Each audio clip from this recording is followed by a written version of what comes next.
Lemos, psicóloga e terapeuta de casais. É com muito prazer que eu te recebo aqui, nesse nosso espaço para descomplicarmos temas da psicologia como amor, relacionamento, autoestima e autoconhecimento. Para você que ainda não me conhece, passa lá no meu Instagram, @caroline.lemosf. Vai ser um prazer te receber por lá. Para você que já me acompanha e ainda não deixou a avaliação aqui no canal, vai lá, deixa a avaliação, dá a sua estrela e diz o que é que você acha desse espaço através da sua avaliação. Para mim é muito importante ter você aqui e ter também a sua avaliação. Para você que gosta de escutar temas de relacionamento, de autoestima e autoconhecimento, esse é o lugar certo.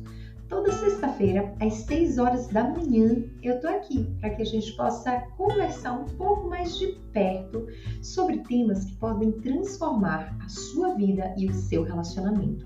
Falar sobre relacionamento, para mim, é algo fantástico. Falar sobre como o relacionamento acaba influenciando a nossa vida, para mim, é algo assim, fora do comum, fora do contexto. Então, é muito bom poder falar sobre algo que eu sou apaixonada, que é relacionamento.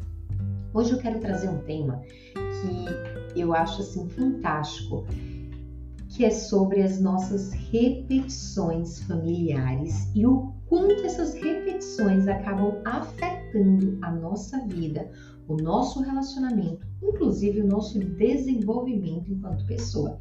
E aí entra um pouquinho de autoconhecimento, né?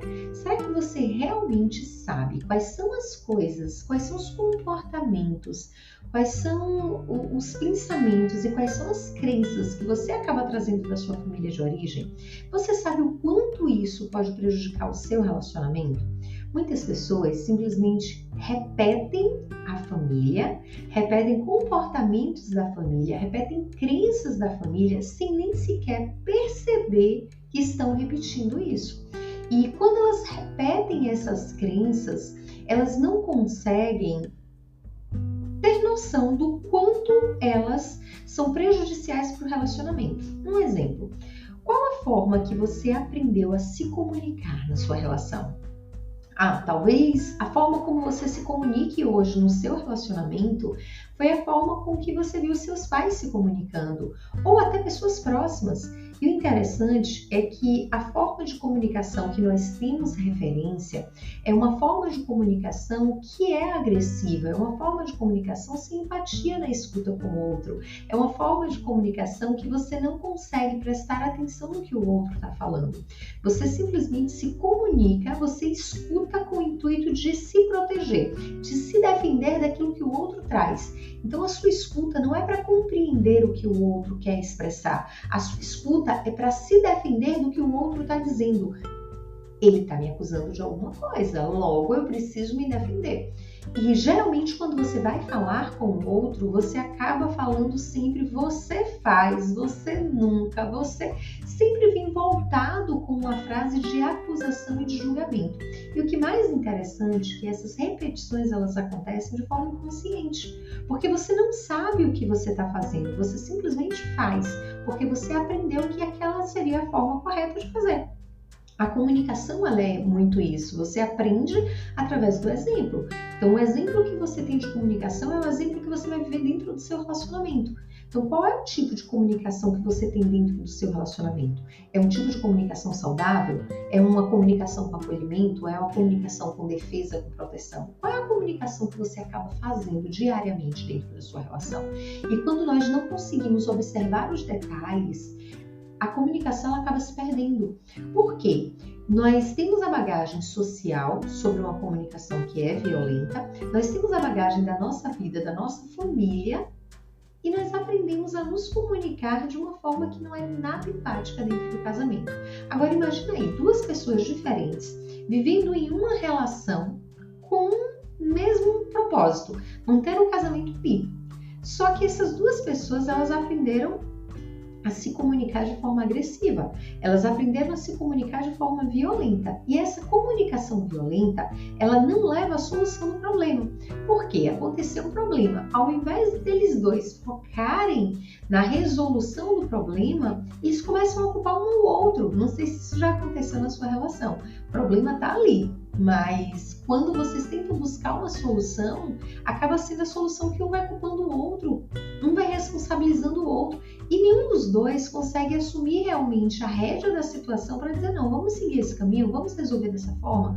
Ao contrário, acaba sendo uma forma de resolução que você começa a levantar e apontar o outro, a levantar e apontar características do outro. E quando você começa a acusar, a apontar as características do outro, você está deixando a resolução do problema de lado, porque você está focando especificamente no outro. Então, quando nós começamos a falar sobre repetições familiares, uma das coisas que eu percebo muito nas relações são as repetições voltadas para o discurso, para o diálogo, para a comunicação, ou a falta de comunicação, porque durante a sua infância e durante a sua vida você não aprendeu a se comunicar. Então, sempre foi ali marcado pelo silêncio, você não pode falar sobre o que você sente, você não tem espaço para expressar o que você sente, você não tem autonomia para falar sobre o que você sente ali, então você sempre cala o que você sente, ou quando você fala é visto como uma bobagem, você não consegue expressar realmente o que você sente. Então, durante a sua infância, você acaba aprendendo que a comunicação é um fala e o outro só obedece. Então, precisa ter alguém ali que tenha razão, precisa ter alguém que imponha a vontade. E quando nós estamos nos relacionando com o outro dentro de um casamento, isso acaba acontecendo com muita frequência. É um fala e o outro tem que obedecer. Um fala e o outro não tem razão, só você tem razão. Mas imagina aí, duas pessoas diferentes vivendo na mesma casa, com concepções diferentes e os dois querendo ter razão. Não vai dar o que preste. Por quê? Porque vocês vão começar a brigar por uma verdade absoluta que cada um tem. Mas a verdade de quem? Se os dois acreditam que o seu posicionamento é uma verdade absoluta. Então, quando a gente começa a falar sobre repetições familiares, o primeiro tópico aí que eu acredito que é fundamental olhar é para a questão da comunicação.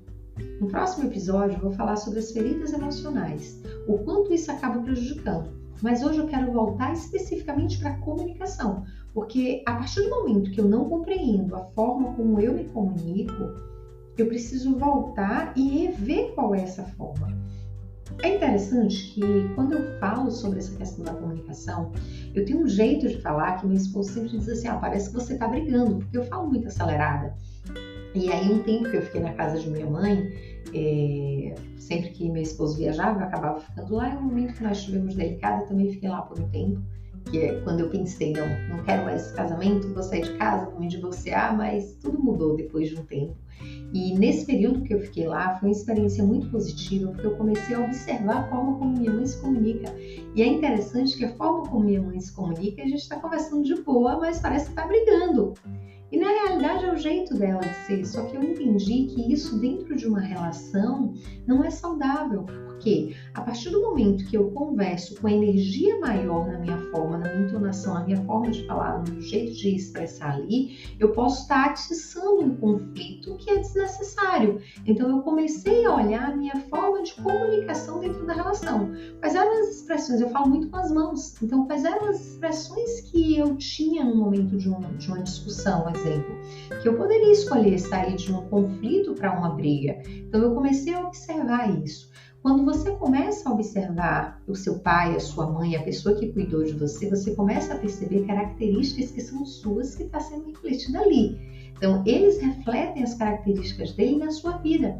E aí você vai percebendo que a sua construção tem muito a ver do outro. Então, será que é realmente você quem está aí se apresentando? Ou será que tem muito a ver do outro na sua vida? E que você pode ir mudando, você pode ir ajustando, você pode ir fazendo uma reconstrução de quem é você sem perder a sua essência, para que você tenha um formato mais lapidado dentro desse relacionamento. E que esse formato mais lapidado, ele facilite a comunicação entre vocês.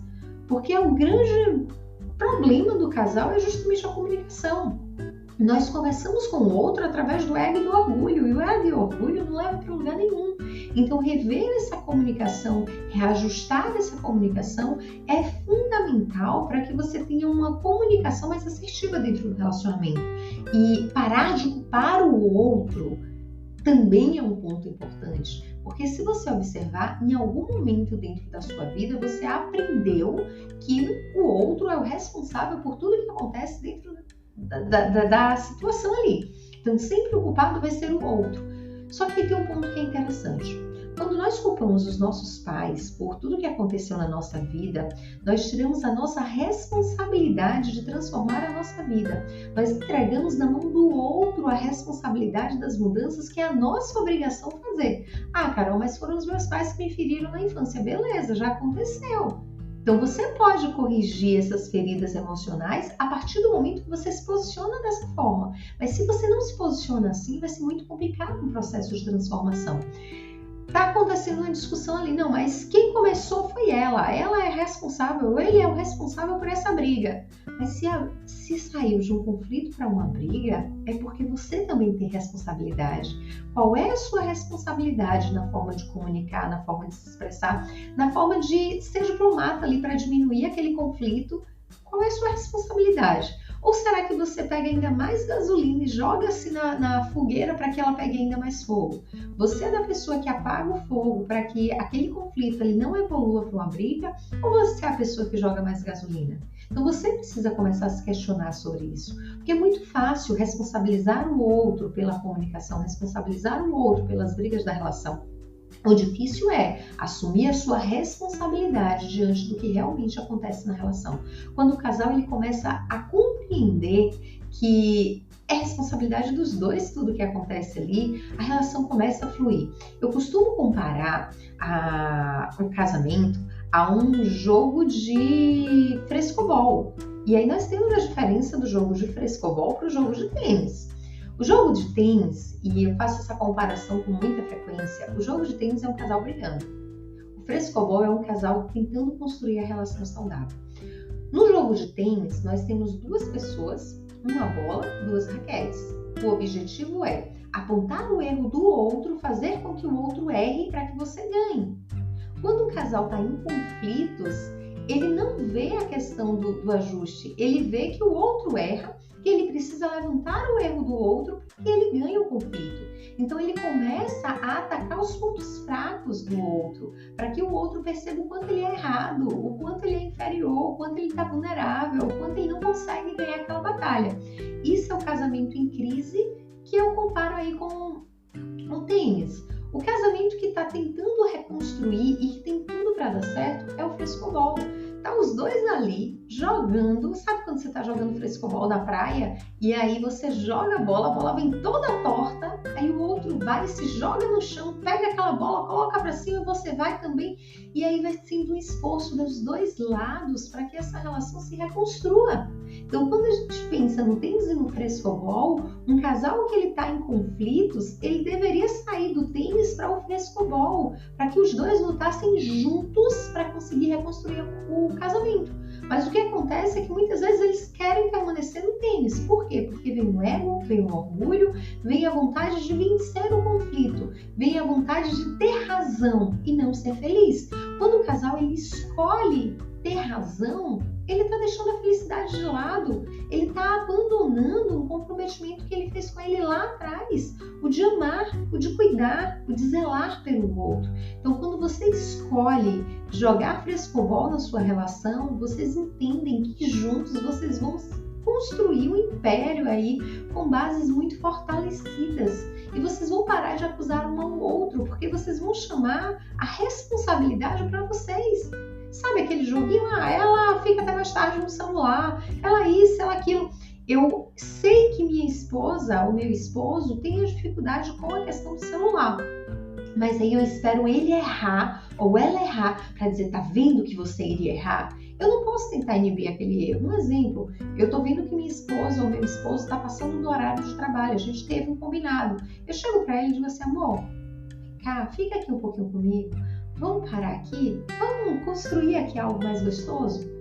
É diferente de eu esperar ele errar para que eu consiga apontar o erro dele. E era uma das coisas que eu escutava muito do meu esposo. Ele dizia assim, logo quando a gente começou a relação, ele dizia assim, a sensação que eu tenho é que você é uma juíza que espera o momento de me pegar no erro para que você possa me julgar.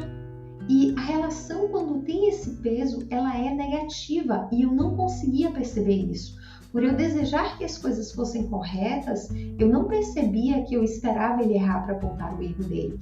E quando eu comecei a trazer questões que diminuíam a possibilidade do erro, dizendo, amor, se a gente for por esse caminho, vai acontecer isso e isso. Vamos tentar evitar? Vamos pelo outro caminho? Vamos fazer de uma forma diferente? A nossa relação começou a fluir de uma forma diferente. Então, se você quer jogar frescobol aí na sua relação, comece a construir esse caminho do frescobol. Comece a construir um caminho no qual você sabe o que você está fazendo pela sua relação, no qual de forma intencional você escolhe ajudar o outro a ele elaborar e vencer as dificuldades dele. E não você espera ele errar para você jogar na cara dele que ele errou. Isso é comunicação. Isso é uma comunicação que te ajuda a crescer na relação, que ajuda o outro a crescer também na relação. Então comece a pensar intencionalmente como é que você pode mudar o relacionamento que você está vivendo hoje, sem esperar do outro. Para de jogar a responsabilidade no outro. Assume a responsabilidade para você. Assume a responsabilidade de mudar o seu casamento. Casamento é decisão. Fazer o casamento dar certo é decisão com ação. Você decide, você age. Você decide, você age. E nós só agimos de forma intencional quando nós sabemos o que desejamos. O que você deseja para o seu casamento? Eu lembro que eu queria ter um casamento feliz, mas eu não sabia como fazer isso. E eu fui descobrindo como construir um casamento feliz. Eu fui descobrindo como construir um casamento que fosse duradouro, que tivesse uma base sólida, que tivesse uma base que realmente ancorasse ali toda a sustentação necessária para um casamento. Você tem feito isso? Quais são os casamentos que você tem como exemplo de relacionamento? É um relacionamento saudável, é um relacionamento duradouro, é um relacionamento de amor, de carinho, de afeto, de cuidado? Ou é um relacionamento que faz? Qual é o relacionamento que você tem como modelo para que você possa construir a sua relação? A nossa mente funciona modelando outros comportamentos que nós achamos ideal. Que vocês possam construir um relacionamento saudável, com muito amor, com muito carinho, com muito cuidado, sem ofender o outro, sem tentar diminuir o outro, sem tentar ignorar a presença do outro. Uma linda sexta-feira com o Papai do Céu, que vocês possam namorar muito durante esse final de semana, que vocês possam valorizar a presença um do outro. Sabe por quê? Celular, televisão e qualquer outra coisa fica de lado quando a gente aprende que o amor é mais importante do que qualquer outra conexão. Então se conecte física e emocionalmente com a pessoa que você ama. Aproveite os momentos, curta os momentos e construa bastante memórias positivas. Porque no momento de crise são as memórias positivas que faz com que você queira restaurar esse relacionamento. Uma linda sexta-feira para você. Até semana que vem, na próxima semana, nós vamos falar da continuidade falando sobre as repetições familiares e o quanto elas podem afetar a sua vida e o seu relacionamento. Afinal, relacionamento é autoconhecimento. Relacionamento fala mais de você cuidando de você do que da própria relação. Porque quando você cuida de você, você também cuida da relação. Porque você está cicatrizando feridas que acabam sangrando em cima da relação. Até a próxima sexta, às 6 horas da manhã. Cada sexta-feira tem um episódio novo para vocês. Fiquem com o Papai do Céu, lindo final de semana e aproveita para compartilhar com aquela pessoa que você considera muito especial. Até a próxima sexta.